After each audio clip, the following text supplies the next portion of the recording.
I've had a corkscrew malfunction. I don't even know how I did that. I really don't.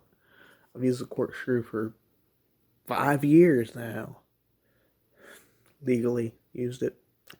And I have no clue how I managed to twist, pull up, and then it go all the way into the bottle. So, so there's that. This is a Beringer.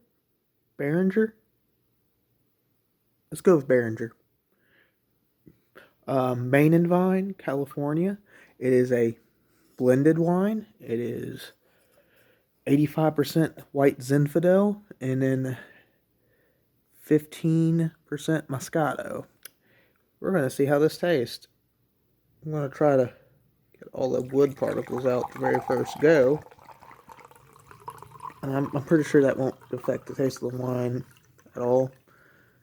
I hope. Okay, so let's give it a little taste. Dry. This is very dry. I say it's a semi-dry wine, but it's dry. It does have some sweetness to it. The best way I can describe this is a white Zinfandel, obviously, that has undertones that would actually be, if this was a technical tasting, this would just be a horrible white Zinfandel, honestly. The Moscato, though, and you can taste that. And it gives it this semi-sweeter taste than what you would be used to if you're just wanting a white Zinfandel wine, because Zinfandel wines are somewhat sweet, but not really. Now, I will say that this blended wine makes this technically a rose wine.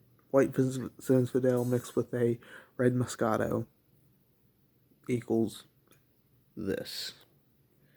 Now, I don't know if you can see this in the video, but it's got wood in it. And that's because this uses real cork, which is a little bit fancy, but not really. Um, Honestly, if you're going to use a party, twist tops are kind of cool, but that's also not as classy. Just gonna say that. So, now this is a Scotch glass, not a wine glass, but it's what I use, and I have a method.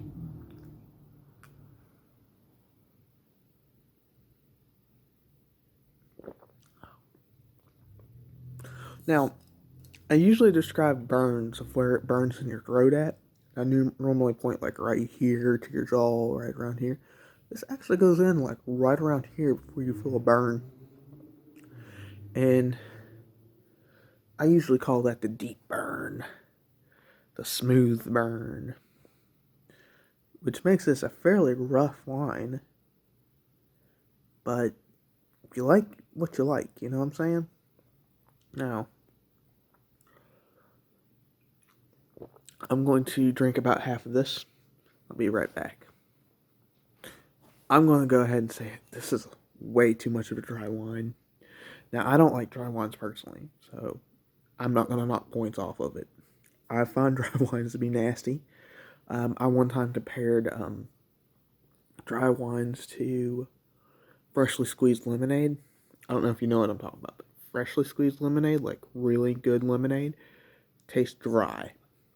Like it just sucks the moisture out of your mouth. That's what this tastes like. Which some people goes, that's what not what dry means, and I was like, well, maybe not, but that's what every single dry wine does in my mouth. I personally do not think this is palatable. I probably am going to confess and say I'm going to use this as a cooking wine when I get done with this review. I was not even able to really get down to halfway on this. I'm going to keep on sipping it, and I'm going to try to find what the undertones of this thing is.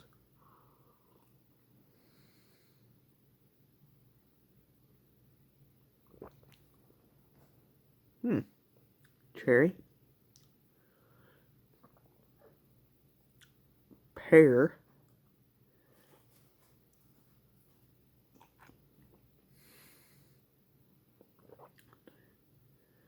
slight itty bitty hint of apricot, like a hint.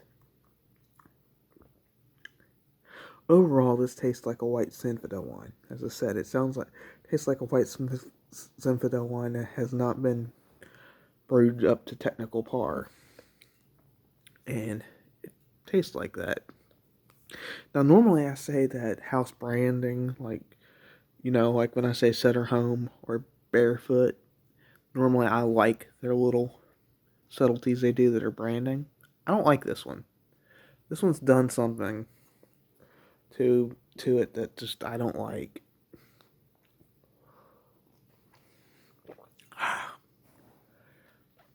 Mm-mm. Mm-mm. See, I like white Zinfandel on its own. I like a Moscato on its own. This mix, I don't like. I mean, it's just done something. It it's done something to the taste that I don't know how to describe, but it is horrible. Normally I give good reviews on wine, so I like wine, but this is not something I would recommend. And you know what? I haven't tried any of their other products, and as I said, just because I don't like this doesn't mean that you don't or don't need to try it. I'm gonna take some more sips.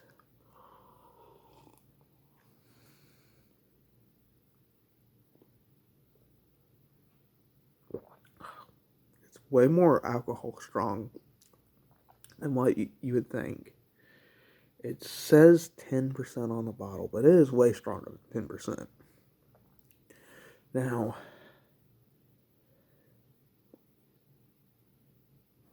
some things. What is my freaking cat? I don't know. It's like freaking. Oh, it's my blanket. It's got a bunch of. Anyways, this is different. I don't know why. I will say that if you like a wine like this will get you messed up. That I don't know what the fucked up factor is on this yet. I haven't gone that far into the review. Let's figure that out now. I'll be back in a sec. I give it a 4 out of 5. I think that you're going to stop drinking this wine way before you get messed up. On wine, my fucked up factor formula is this: alcohol content times the amount of alcohol you could drink before you realize that you should stop drinking. That's actually my fucked up factor on a lot of things. On whiskey, it's the same. But wine, it's even better because on wine you can drink a whole entire bottle of wine, and your brain doesn't register this might be a bad idea. Opposed to doing that to a bottle of Jack Daniels, your brain immediately after the very first shot goes, "You need to stop." But on wine, it doesn't do that. Now, an average at 10%, your average bottle of wine has roughly 7 shots of alcohol in it. If you go up to 15, it's actually a lot more than you would think. You'd think it's like a linear. It's not. So, 7 shots. Could you drink that and know that you just did 7 shots? I say yes. Because you're sipping on that. You're not guzzling that down. 4 out of 5. Could you drink that with a meal? Maybe. If you're starving. This is just my opinion. This is the very first bad review I've ever done on it. It's on a wine. Now, yeah. If you're starving, maybe. I would personally pair this with like a steak, because I'll pair pretty much any wine with a steak. But this one would really go well with the steak, just saying. So there's that. Any last thoughts I have? I do not know this company particularly well. This is the first bottle I drank. If all their wines taste like this, I would never recommend that. I like Barefoot and Sutter Homes as my cheap wines. Two Buck Chuck's good too. Carlos Rossi's was nasty. I gave that a bad review.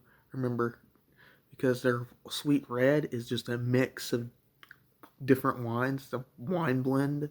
And I knew someone that commented, and his comment was taken off because he violated YouTube's guidelines, not because I took it off. It stated that Carlos Rossi tasted it's the most sweetest, smooth wine that I've had. It tastes consistent year to year. Carlos Rossi is the nastiest wine I've ever had. Beringer is hundreds of times better, but comparing it to Carlos Rossi is anything's better than Carlos Rossi. I can take grape juice, ferment it in my kitchen, and make a better wine than Carlos Rossi. That's not a good standard to be on. Um, but yeah, I personally don't like this wine. I know some people will. It does have undertones onto it. I always like undertones. I don't like a. I know people that say that undertones, like, you can get technically sound wine with undertones. You can. But normally people that do that's like, it tastes like this. It tastes like how it's supposed to taste with no undertones that aren't supposed to be there. When I talk about undertones, I'm talking about tastes that aren't actually supposed to be in the wine itself. Um, this, because I've never had the brand, I don't know what their house blend's like. What I mean by house blend is like how they personally prepare their wine. For example, a Moscato from Sutter Home and a Moscato from Barefoot taste differently. Like, you can taste the difference between brand. I don't know what their brand signature is, but I do notice that it has a lot of cherry taste into it and a lot of pear. It's got no apricot in it, for an example, which is what Sutter Home puts in a lot of wines, is this apricot taste. It's got none of that.